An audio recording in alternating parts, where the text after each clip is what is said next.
Halo Halo Sumatera Sumatera Utara, Utara. selamat sore pemirsa. Sumatera Utara hari ini hadir menjumpai Anda. Memperbarui informasi Anda seputar Sumatera Utara, edisi Jumat 20 Januari 2023. Bersama saya Muhammad Budi SR. Dan saya Putri Rahmadani Zain, beragam informasi telah dirangkum tim redaksi kami untuk Anda. Dan inilah Sumatera Utara hari ini selengkapnya.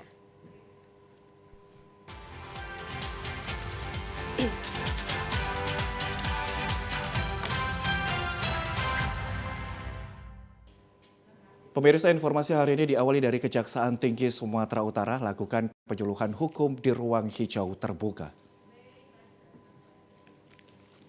Penyuluhan hukum di ruang hijau terbuka oleh Kejaksaan Tinggi Sumatera Utara mendapat respon baik oleh masyarakat di Taman Gajah Mada Medan. Warga yang sedang beraktivitas olahraga di ruang terbuka hijau Taman Gajah Mada tersebut mendapat kesempatan menambah wawasan tentang hukum. Animo masyarakat dalam keingintahuan tentang hukum terlihat ramai. Penyuluhan hukum yang dilakukan secara keliling oleh Kejaksaan Tinggi Sumatera Utara ini bertujuan untuk memberi kesempatan langsung kepada warga dapat bertanya seputar hukum kepada bidang hukum dari Kejaksaan Tinggi Sumatera Utara. Dan kepada warga yang ingin berkonsultasi tentang hukum secara detail, Kejaksaan Tinggi mempersilahkan kepada warga untuk bisa datang langsung ke kantor Kejaksaan Tinggi Sumatera Utara. Seorang warga Albertus Silaban mengatakan dirinya sangat mengapresiasi adanya penyuluhan hukum yang diadakan oleh Kejaksaan Tinggi Sumatera Utara.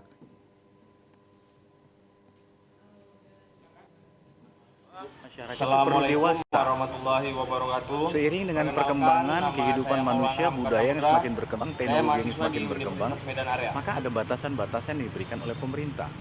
Maka batasan-batasan itu yang saya terjemahkan dalam hukum-hukum positif, maka itu pun harus diketahui oleh semua rakyat. Termasuk dengan sekarang yang sedang diperdebatkan itu adalah dengan Undang-Undang Cipta Kerja. Nah, masyarakat juga harus mengetahui dan menguasai secara mendalam, bukan mendengarnya berdasarkan kajian-kajian daripada orang lain. Nah, dengan katakanlah kita yang mengkaji masalah-masalah hukum itu, berarti kita kan mendapatkan wawasan yang bermakna bagi diri kita sendiri, dan kita bukan mendengar dari orang lain, Pak.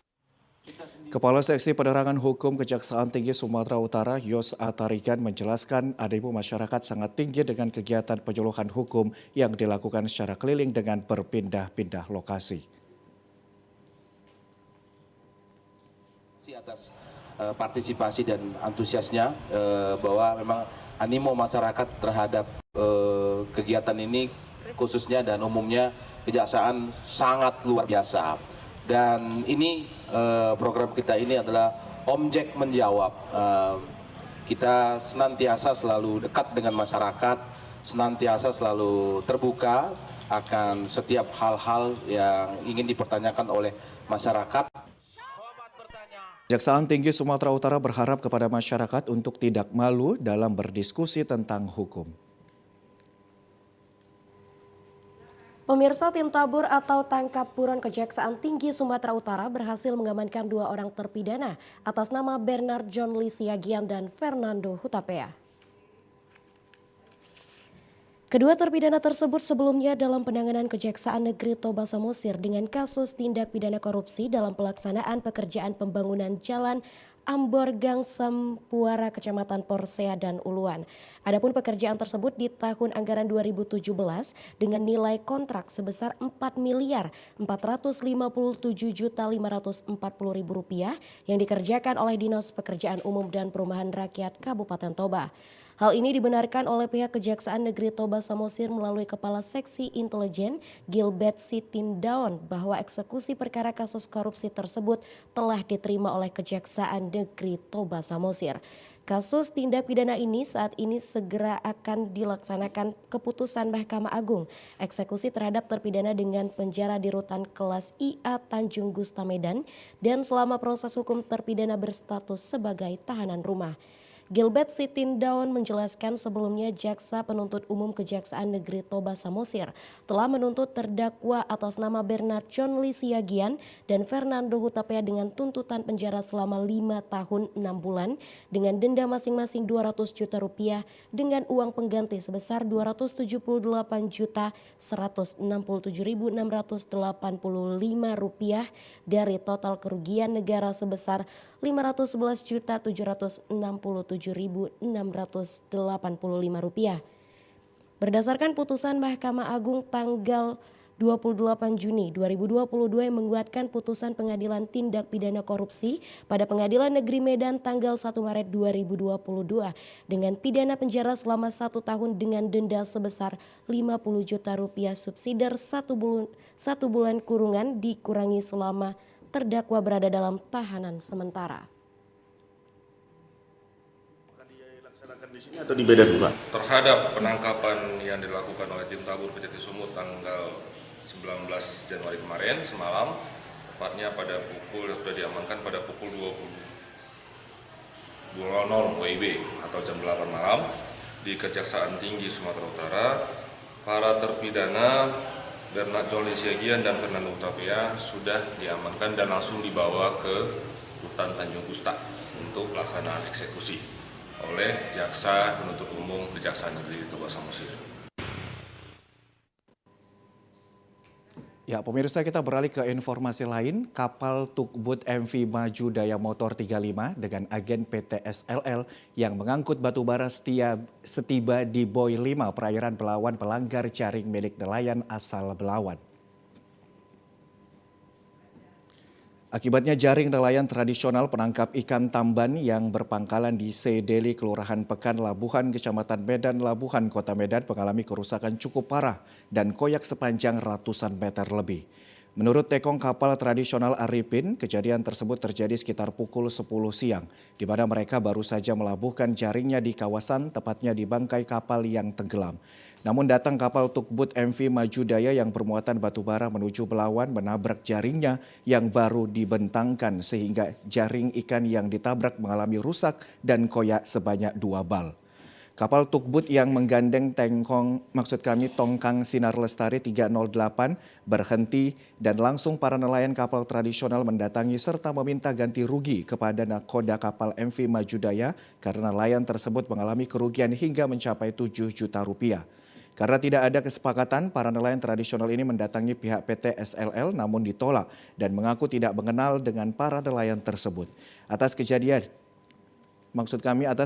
ini, para nelayan telah membuat pengaduan ke kantor Kesyah Bandar Utama Pelabuhan Belawan pada hari Kamis 11 Januari 2023 kemarin, namun tidak mendapat tanggapan.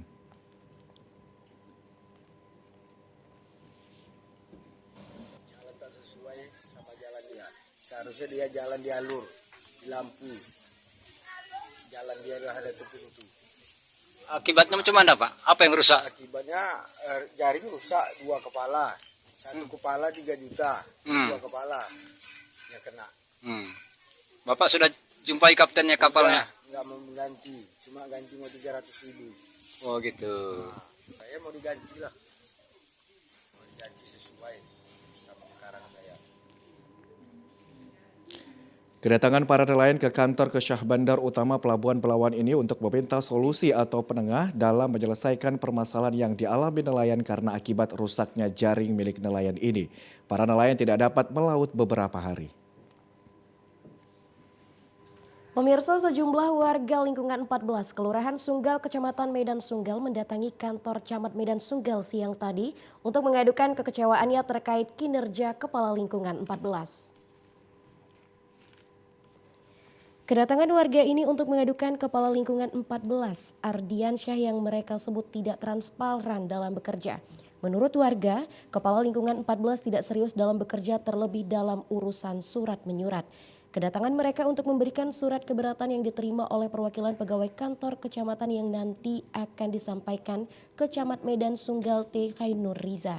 Salah seorang warga lingkungan 14, Guntar Sitanggang, mengatakan kedatangannya bersama warga lainnya adalah mengadukan Kepala Lingkungan 14 Ardiansyah ke kantor Camat Medan Sunggal karena tidak transparan dalam bekerja.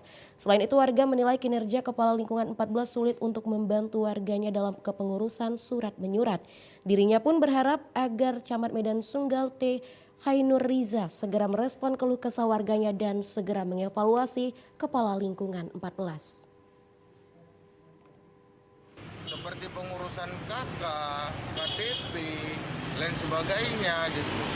Seketika tidak ada uang kolaknya, mereka langsung menunjuk langsung saja ke kantor lurah ataupun ke kantor camat pengurusannya. Di balik itu kita melihat apa tugas seorang kepala lingkungan kalau tidak mengayomi warganya. Harapan di warga lingkungan 14 agar lingkungan tersebut transparan, tidak ada pilih kasih, seterang benderangnya. Tidak sistem kerajaan. Ya, pemirsa, informasi lainnya akan kami hadirkan sesaat lagi. Tetaplah bersama kami di Sumatera Utara hari ini.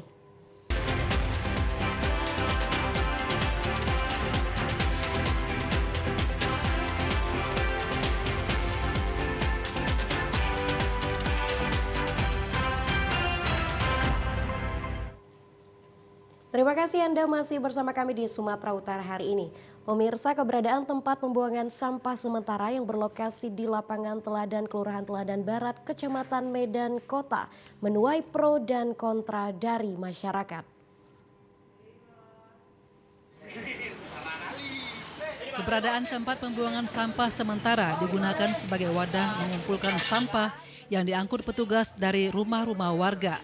Meski warga tidak kesulitan dalam membuang sampah rumah tangga, namun lokasi TPS sangat meresahkan warga sekitar, khususnya warga yang kerap menggunakan lapangan Teladan sebagai tempat berolahraga. Menurut salah seorang warga yang setiap hari membuang sampah ke TPS yang berada di Kelurahan Teladan Barat sangat terbantu dengan adanya TPS tersebut karena tidak perlu jauh untuk membuang sampah. Ia mengaku setiap hari ketika hendak bekerja, membuang sampah dari rumahnya ke TPS tersebut. Terkait dengan pro kontra karena aroma yang dikeluarkan dari lokasi TPS tersebut, ia mengaku tidak mengetahuinya karena jarak antara rumahnya dan TPS lumayan berjauhan. Saya bisa nggak nampaknya kotornya Pak di rumah tuh kan. Nanti kalau misalnya nggak rapi langsung ke apa kan nggak ada. Misalnya yang dilarang kami nggak ada. Bang, tapi kan di sini ada himbauan sekarang supaya tidak buang sampah lagi malam hari. Bagaimana menurut Abang selaku warga? Pagi ya saya lebih enak pagi-pagi Pak. Malam kan kayaknya nggak sempat lagi keluar kan. Iya. Langsung saya pergi kerja kan pagi bisa ngantuk. Itu ya lebih enak saya. Jadi menurut Abang keberadaan ini membantu atau bagaimana? Membantu. Gimana? Coba ulangi. Membantu. Menurut petugas kecamatan dan kelurahan, adanya keberatan dari warga atas keberadaan TPS yang kerap menimbulkan aroma bau, membuat pihak kecamatan berupaya menjadikan lokasi itu selalu bersih setelah mengangkut seluruh sampah untuk dibuang ke tempat pembuangan akhir. Dikatakan bahwa usai mengangkut sampah lokasi TPS disiram dan diberus sehingga tidak menimbulkan bau. Menurut keterangan petugas sampah dari kecamatan dan kelurahan, saat ini pihak Pemko Medan melalui Kecamatan Medan Kota sedang mencari lokasi TPS yang tidak mengganggu kenyamanan warga.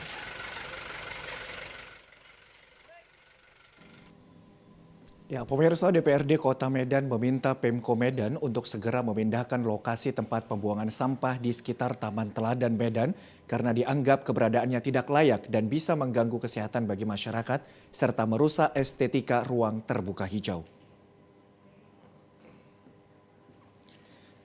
Taman Teladan merupakan salah satu fasilitas umum dikelola Pemko Medan dimanfaatkan warga sebagai lokasi tempat berkumpul ataupun untuk berolahraga. Namun disayangkan, lokasi Taman Teladan yang dipenuhi dengan penghijauan serta fasilitas umum lainnya terdapat tempat pembuangan sampah hingga menimbulkan aroma yang tidak sedap. Kondisi keberadaan tempat pembuangan sampah di sebelah taman tentunya dianggap mengganggu masyarakat apabila pada saat para pekerja sedang beraktivitas melakukan bongkar muat sampah. Anggota DPRD Kota Medan, Rudianto Simangunsong, mengaku kecewa keberadaan tempat pembuangan sampah di Taman Teladan Kecamatan Medan Kota dinilai tidak wajar.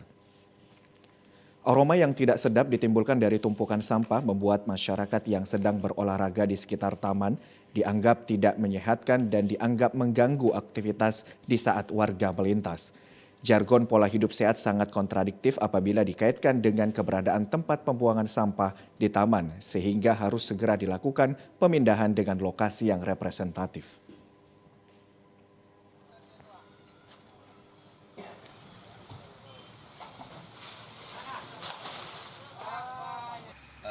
Fungsi daripada lapangan yang sebagai fasilitas umum yang ada di Teladan sudah benar, yaitu tempat warga Kota Medan berwisata, tempat warga Kota Medan melakukan kegiatan olahraga. Tetapi Menurut pandangan saya, adanya tempat pembuangan sampah sementara itu tidak baik bagi program kesehatan warga Kota Medan yang baunya mengganggu bahkan sampai ke Stadion Teladan tercium. Nah, karena itu kami berharap kepada Bapak Lurah, Bapak Camat, Dinas Lingkungan Hidup untuk memperhatikan keinginan saudara wali kota supaya warga Kota Medan sehat. Kami memberikan saran supaya tempat pembuangan sampah sementara itu dipindahkan ke tempat yang lain agar warga Kota Medan sehat. Pemindahan lokasi tempat pembuangan sampah dari Taman Teladan merupakan langkah yang tepat demi terciptanya masyarakat Kota Medan yang sehat dan nyaman dalam beraktivitas sehari-hari. Pemirsa, informasi lainnya datang dari Kabupaten Toba dalam rangka mendukung event Powerboat F1 H2O yang akan diselenggarakan di kawasan Danau Toba, Balige, Kabupaten Toba pada 24 sampai 26 Februari 2023 mendatang. Pemerintah Kabupaten Toba telah melakukan berbagai hal, salah satunya menertibkan atau merelokasi para pedagang pasar tumpah ruah di Balige. Pantauan di lapangan bahwa para pedagang telah menempati lokasi baru di Desa Saribu Raja Tampu Bolon, Kecamatan Balige, Kabupaten Toba. Salah seorang pedagang pasar Balige, Doli Simanjuntak, mengatakan para pedagang juga mendukung penyelenggaraan event Powerboat F1 H2O dan mau untuk direlokasi ke tempat baru, namun tidak sedikit para pedagang juga mengeluhkan setelah direlokasi ke lokasi yang baru yang telah ditetapkan oleh pemerintah Kabupaten Toba tidak memilih lapak karena pembagian lapak dirasakan dilakukan kurang profesional. Hal ini disebabkan sebagian para pedagang tidak masuk data untuk pembagian lapak dan para pedagang juga berharap agar pemerintah Kabupaten Toba dapat memberikan solusi yang tepat.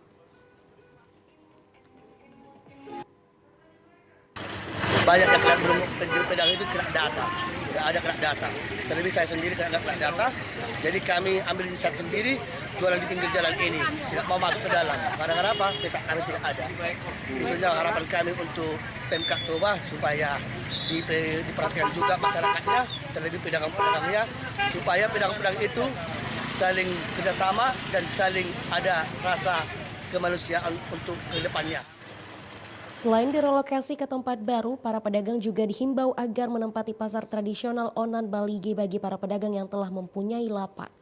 Hal ini dilakukan oleh pemerintah Kabupaten Toba dalam rangka mendukung penyelenggaraan Powerboat F1 H2O. Namun dalam pemindahan lokasi tersebut hanya bersifat sementara saja. Tentunya sebagian dari para pedagang tidak merasa puas dalam menanggapi hal ini.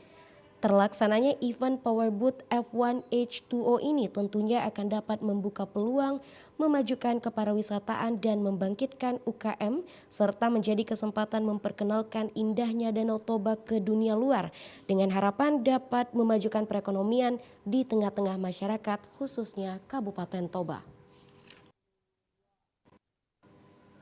Ya pemirsa, kita beralih ke informasi Kabupaten Langkat. Atribut atau baliho, salah satu partai yang terpaku di pohon, terlihat menjamur di sejumlah jalan yang ada di Kota Stabat, Kabupaten Langkat.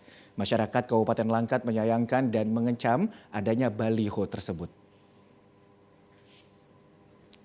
Peringatan Hari Ulang Tahun Kabupaten Langkat ke-273 tahun ternoda dengan ribuan baliho salah satu partai yang dipasang di pohon dengan cara dipaku di sepanjang jalan yang ada di Kota Stabat, Kabupaten Langkat. Kondisi ini tentunya membuat masyarakat Kabupaten Langkat menyayangkan dan mengecam dengan adanya baliho yang terpaku di pohon karena dapat merusak pohon dan keindahan kota. Sekretaris Masyarakat Hukum Adat Melayu Langkat, Tengku Muhammad Kori Asyukri, sangat menyayangkan dan mengecam adanya baliho yang terpaku di pohon karena dapat merusak pohon. Pemasangan baliho ini tidak layak dilakukan karena saat ini merupakan HUT Kabupaten Langkat dan bukan acara partai politik. Ia berharap agar pemerintah setempat segera mencabut baliho tersebut. Pada Langkat sangat menyayangkan akan adanya spanduk atau baliho yang dipaku di pohon. Nah ini baliho atau spanduk ini akan menyebabkan kerusakan pada pohon nantinya. Kami mohon dari masyarakat Kabupaten Langkat untuk mencabut spanduk atau baliho yang tertancap di pohon tersebut. Yang satu tetap dalam acara HUT Langkat. bukan acara HUT partai. Ragam kemeriahan HUT Kabupaten Langkat hendaknya menjadi contoh yang baik khususnya bagi masyarakat Langkat, bukan merusak fasilitas umum demi terlaksananya kemegahan hari ulang tahun. Pemirsa, informasi lainnya akan kami hadirkan sesaat lagi. Tetaplah bersama kami di Sumatera Utara hari ini.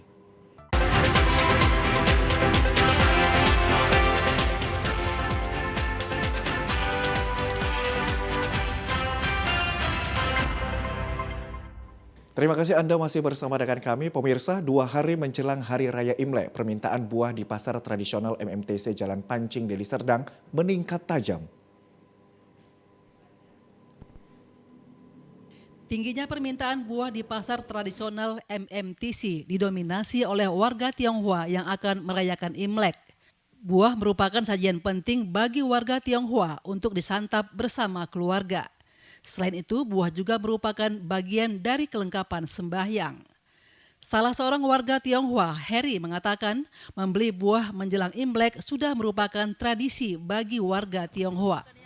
Adapun buah yang biasa digunakan dalam perayaan Imlek seperti jeruk, apel, anggur, dan nenas.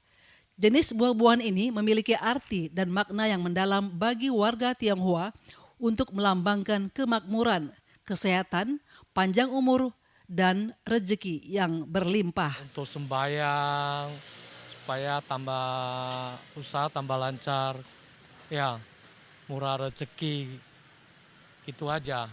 Jeruk, apel, anggur, semoga COVID cepat berlalu. Ya, terus usaha semakin lancar. Ya, semua orang sehat selalu. Ya. Salah seorang pedagang buah di pasar MMTC, Kanda, mengatakan 2 hari menjelang perayaan Imlek, permintaan buah semakin meningkat. Dikatakan meski mengalami kenaikan harga, permintaan tetap tinggi karena sudah merupakan kebutuhan saat perayaan Imlek. Kanda mengaku penjualan buah hingga 1 hari jelang Imlek akan tetap tinggi. Untuk mengimbangi permintaan yang banyak dari warga, ia sudah menyediakan stok yang mencukupi. Sudah lumayan banyak juga sih, termasuk jeruk-jeruk ini udah termasuk kita naikkanlah dikit karena mereka juga tuh beli untuk makan, termasuk untuk sembahyang juga dia juga ngambil yang lebih banyak. Jadi kita pun omsetnya tercukupi lah, naik sedikit, ya lumayan. Udah pasti ada, kenaikan harga udah pasti ada kita buat karena itu udah pasti. Karena modalnya pun udah pasti dinaikkan karena udah menjelang Imlek itu udah pasti naik juga modalnya. Jadi kita pun naikkan juga, dikit-dikit lah kita ngambil. Pasar tradisional MMTC saat ini banyak dimanfaatkan warga untuk berbelanja buah, mengingat kualitas buahnya juga tidak kalah dari pasar modern. Menyambut perayaan Imlek tahun 2023, Persaudaraan Islam Tionghoa Indonesia atau PITI Sumatera Utara melakukan aksi sosial dengan cara membagikan ratusan nasi bungkus dan sembako di Medan. Pembagian ratusan paket sembako dan pangan nasi bungkus mendapatkan antusias dari masyarakat, khususnya kaum duafa di Kota Medan. Besarnya antusias masyarakat penerima bantuan membuat para relawan melakukan seleksi pengawasan yang ketat guna mengantisipasi terjadinya kecurangan dengan cara berdasarkan kartu tanda penduduk atau kartu keluarga. Menjelang perayaan Imlek menjadi ketertarikan tersendiri dalam penyaluran bantuan diantaranya dengan membagikan kue bakul sebagai tradisi masyarakat Tionghoa.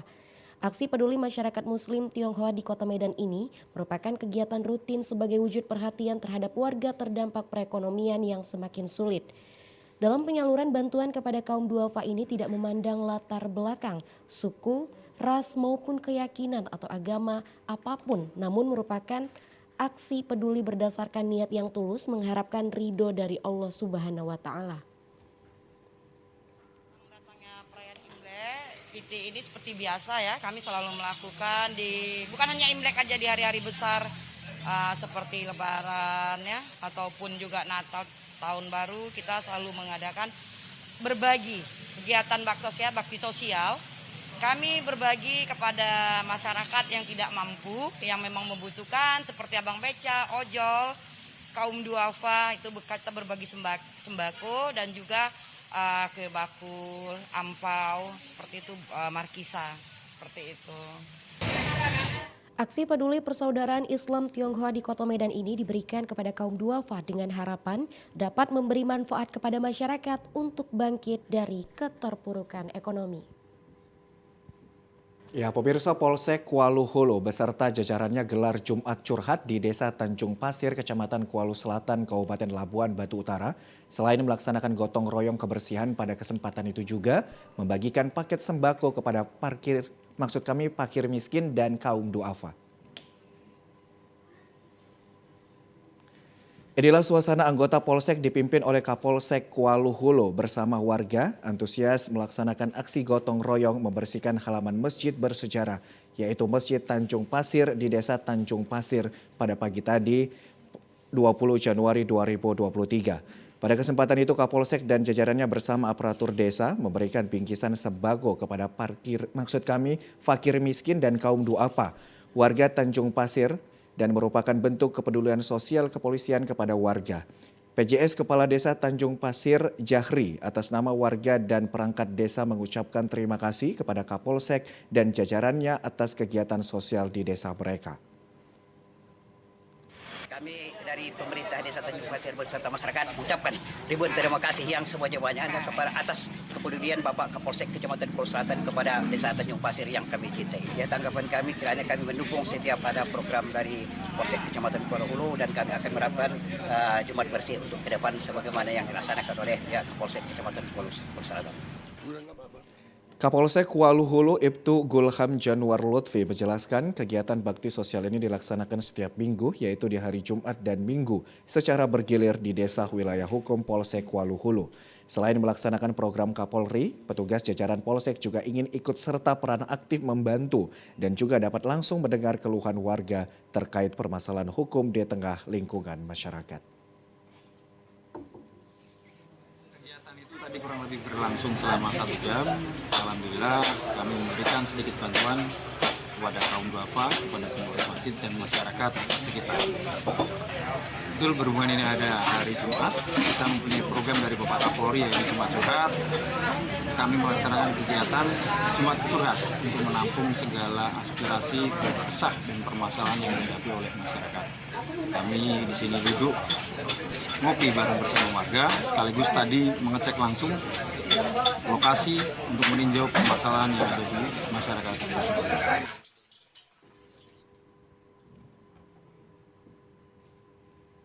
Pemirsa, ratusan warga eks penyandang kusta yang ada di UPT Pelayanan Sosial eks penderita kusta Belidahan Kecamatan Seirampah, Kabupaten Serdang Bedagai, akhirnya bersedia menerima bantuan paket makan dari Dinas Sosial Provinsi Sumatera Utara. Kepala UPT Pelayanan Sosial eks Kusta Belidahan Lamhot Pasaribu mengatakan pihaknya berhasil mendistribusikan 130 paket makanan kepada eks penyandang kusta yang kemarin sempat ditolak. Lamhot menyampaikan pemerintah memberikan 2 paket makanan tersebut terdiri dari 11 item seperti buah-buahan, beras, minyak goreng, daging, biskuit, dan juga susu. Paket makanan yang diberikan ini diperkirakan untuk 2 minggu. Hal ini dilakukan karena minggu kemarin mereka menolaknya. Jadi bantuan ini dirangkap untuk 2 minggu ke depan. Kepala UPT Pelayanan Sosial eks Kusta Belidahan Lamhot Pasaribu mengakui bahwa sebelumnya puluhan eks penderita kusta ini sempat menolak menerima bantuan Dinas Sosial Provinsi Sumatera Utara karena menduga adanya pengurangan paket bantuan seperti gula, sarden, bubuk teh, dan juga biskuit. Namun setelah dilakukan pertemuan oleh Dinas Provinsi Sumatera Utara, akhirnya menerima manfaat bantuan pemerintah itu pun mau menerimanya. Setelah dijelaskan kepada mereka akhirnya mengerti dan menerima.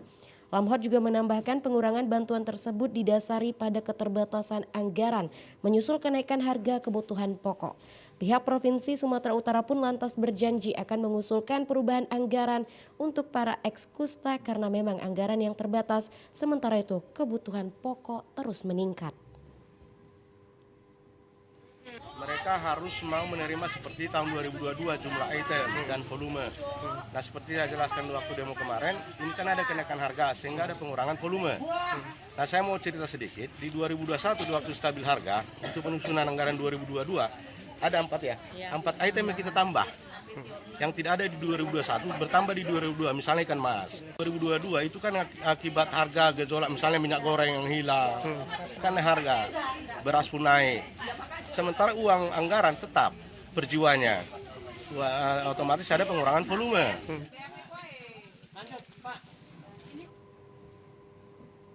Pemirsa, informasi lainnya akan kami hadirkan sesaat lagi. Tetaplah bersama kami di Sumatera Utara hari ini.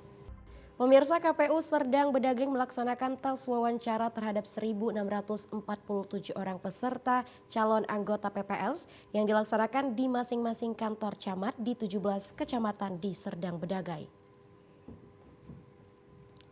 Dari pantauan TVRI di kantor Camat Seirampah terdapat pada para calon anggota PPS yang telah bersiap untuk dilakukan tes wawancara. Adapun tes wawancara dilakukan di masing-masing kantor camat di 17 kecamatan di Sergai dan hanya 1 kecamatan yang melaksanakan tesnya di kantor Korwil Dinas Pendidikan. Ardiansyah Hasibuan mengatakan terdapat 1.647 calon PPS yang melakukan wawancara yang dimulai dari tanggal 18 hingga 20 Januari 2023. Di mana tes ini menjadi penentu yang akan terpilih untuk dilantik pada tanggal 24 Januari yang akan datang. Terdapat 243 desa di 17 kecamatan, di mana setiap desa akan ditempatkan 3 anggota PPS. Maka jumlah anggota PPS yang akan diambil KPU nantinya sebanyak 729 anggota PPS. Maka untuk itu 5 anggota komisioner KPU langsung menguji para calon PPS yang akan dipilih nantinya untuk dilantik. Adapun sejumlah pertanyaan yang disampaikan komisioner seputar pengalaman sebagai penyelenggara serta mengetahui tugas dan tanggung jawab sebagai PPS nantinya jika terpilih. Di samping itu integritas PPS harus diuji sehingga sebagai penyelenggara itu harus netral dan tidak berpihak pada siapapun.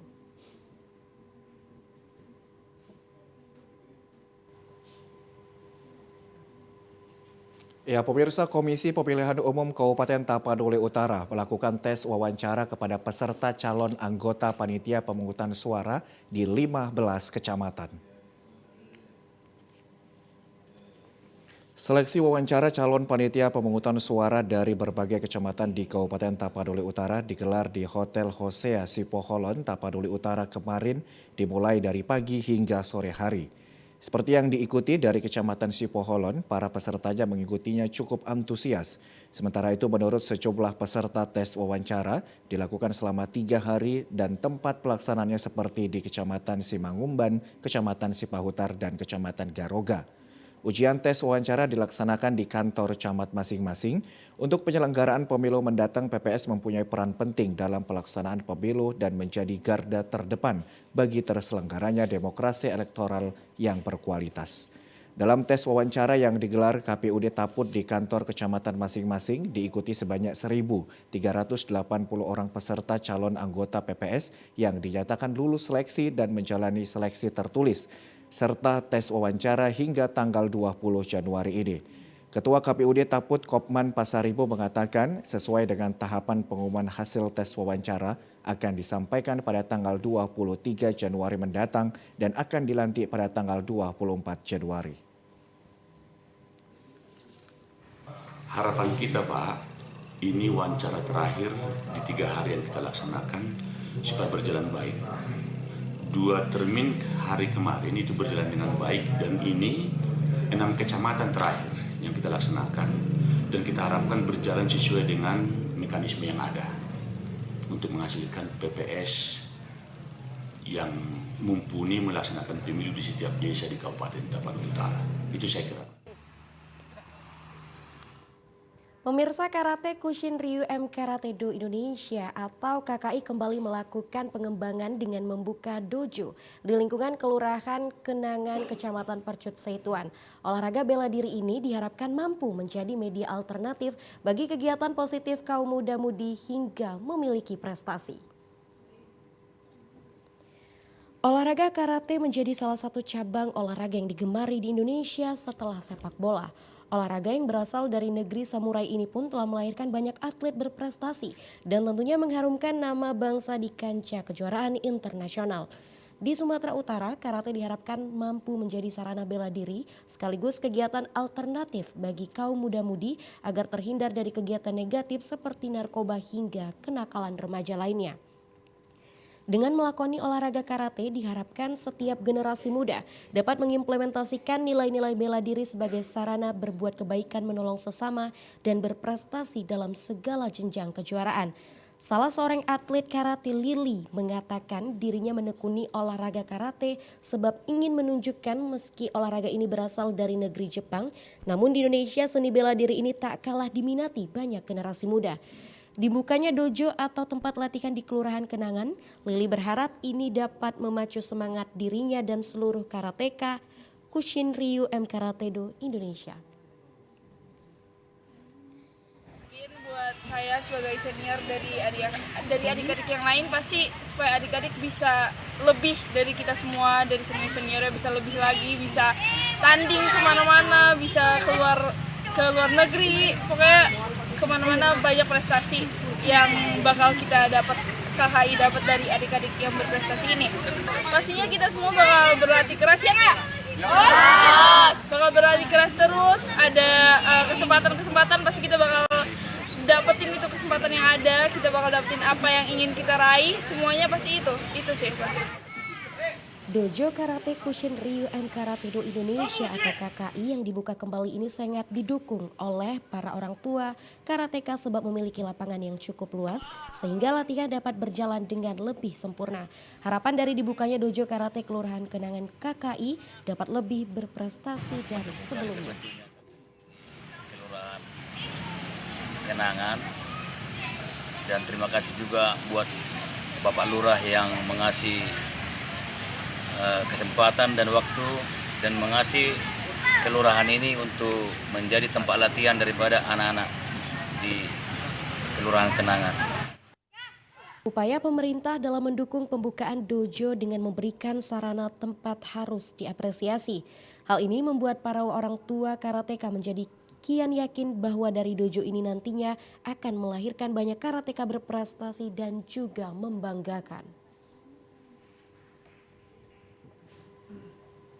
Ya pemirsa, sementara itu Kelurahan Kenangan mengapresiasi hadirnya Karate Kushin Ryu M Karate Do Indonesia atau KKI di lingkungan Kelurahan Kenangan. Tak hanya mengapresiasi, pihak kelurahan juga menyediakan halaman kantor kelurahan sebagai dojo atau tempat latihan.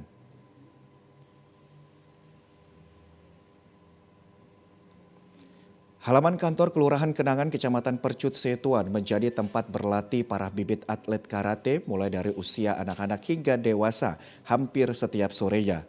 Hal ini tak terlepas dari dukungan pemerintah yang dalam hal ini Kelurahan Kenangan yang dengan sukarela menyediakan tempat latihan bagi bibit unggul atlet karate Indonesia.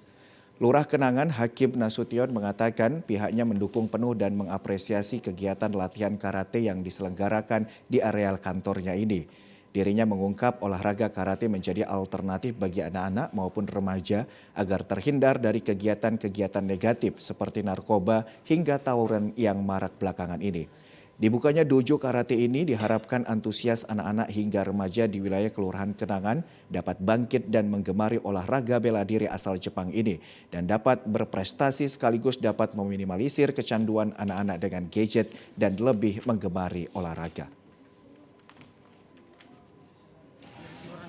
Merasa sangat senang buka bahwasanya kakak ini mungkin nanti akan menjadi momentum bagi anak-anak bangsa di mana ke depan itu menjadi generasi yang kuat, disiplin, punya moral yang baik, jauh daripada narkoba, dan juga kami berharap jauh daripada tercandunya gadget yang mungkin saat ini anak-anak kita sudah sangat begitu tertariknya dengan gadget. Senada dengan Lurah Kenangan, Ketua Karate Kushin Ryu M Karate Do Indonesia Cabang Deli Serdang, Servis Tikal Daci mengatakan KKI Kabupaten Deli Serdang terus berupaya dalam melakukan pembinaan sejak usia dini. Hal ini dilakukan untuk mencari atlet karate yang berbakat dan handal yang dipersiapkan untuk menghadapi berbagai event. Terakhir itu 2010 itu udah vakum. Namun karena dari pelatih sampai Kalam memprakarsai di tahun 2023 ini untuk membuka lagi kembali untuk perkembangan KKI selanjutnya. Jadi kita dari pengurus KKI Deli Serdang sangat mendukung, apalagi ini dukungannya sangat kuat baik dari pemerintah daerah maupun dari KKI Deli Serdang. Meski sempat vakum, namun di tahun ini dibuka kembali. Pengurus KKI Deli Serdang sangat mengapresiasi dan mendukung penuh dibukanya dojo karate KKI di Kelurahan Kenangan. Ya pemirsa, kini saatnya kita ikuti berita lintas Andalas.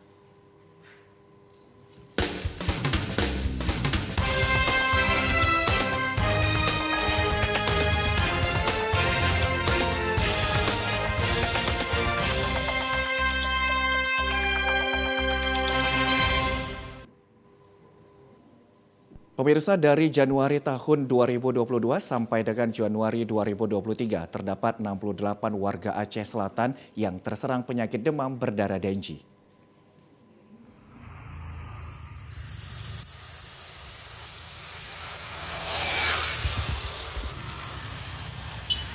Dinas Kesehatan Kabupaten Aceh Selatan mencatat dari Januari sampai dengan Desember tahun 2022 terdapat beberapa kasus demam berdarah atau DBD di Aceh Selatan. Sejauh ini Dinas Kesehatan mencatat ada 68 kasus warga yang terserang penyakit demam berdarah Dengue. 1 di antaranya meninggal dunia selama periode Januari sampai dengan Desember 2022. Sedangkan untuk Januari tahun 2023 terdapat 1 kasus demam berdarah yang terjadi di Kabupaten Aceh Selatan. Saat ini jumlah warga yang terjangkit DBD di Aceh Selatan mengalami peningkatan bila dibandingkan pada tahun 2021 yang hanya terdapat 16 kasus DBD dan naik di tahun 2022 sebanyak 67 kasus. Sementara untuk tahun 2023 per Januari ini baru ditemukan 1 kasus DBD. Dengan kondisi ini warga diimbau untuk waspada terhadap potensi penyebaran DBD, apalagi saat ini sering terjadi hujan yang akan meninggalkan genangan air yang menjadi tempat potensial berkembang biak nyamuk Aedes aegypti penyebab DBD. Kepala Bidang Pencegahan dan Pengendalian Penyakit P2P Dinas Kesehatan Syamsidar mengajak masyarakat di Aceh Selatan untuk menerapkan pola hidup bersih dan sehat guna memberantas penyakit demam berdarah Dengue.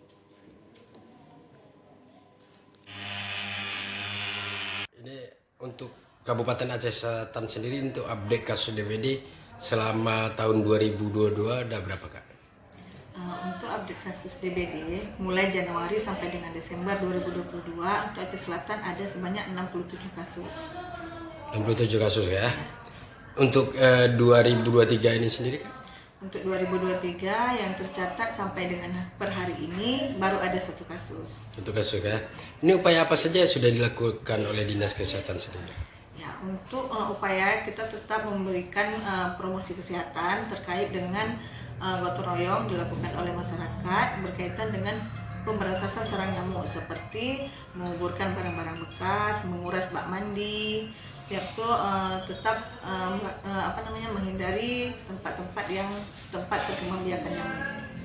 Ini untuk selama ini yang dominan kasus DBD ditemukan di wilayah mana yang sering? Untuk tahun 2022 yang paling banyak kasus yaitu di daerah Kecamatan Tapak Tuan. Tapak Tuan ya. Ya, apakah juga pengaruh dengan pola hidup tidak sehat nih Kak? Ya mungkin ada pengaruh, tapi juga tergantung dengan cuaca. Karena kalau memang musim penghujan, biasanya perkembangbiakan nyamuk demam berdarah lebih cepat berkembang biak. Himbauan Kakak kepada masyarakat terkait mengantisipasi adanya kasus DBD di Aceh Selatan ini? Ya, kita harapkan kepada masyarakat untuk tetap melakukan pemberantasan sarang nyamuk, tempat perkembangbiakan sarang nyamuk seperti yang saya sebutkan tadi. Ya pemirsa, informasi tadi menutup perjumpaan kita pada program Sumatera Utara hari ini. Saya Muhammad Budi SR. Dan saya Putri Rahmadani Zain. Terima kasih atas perhatian Anda. Selamat sore dan sampai jumpa.